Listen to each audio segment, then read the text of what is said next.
In today's video, I'm going to teach you how to set a 404 page in Framer. A 404 page is what your visitors see when they land on a broken link or a page that doesn't exist on your site.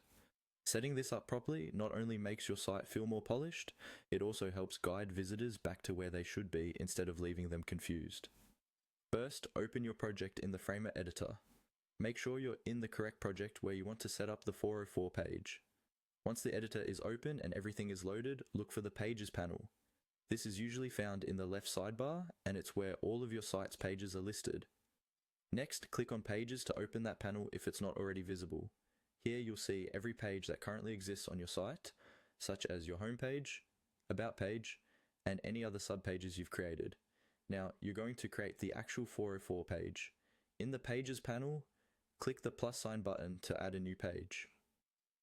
When the options appear, choose the one labeled New 404 Page.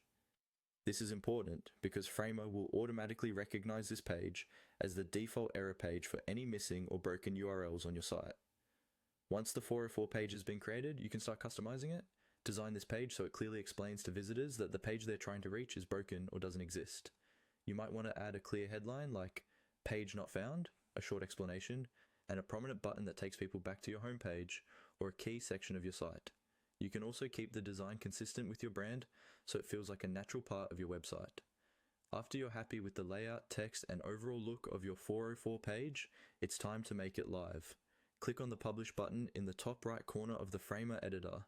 Framer will prepare your site changes and show you a confirmation screen.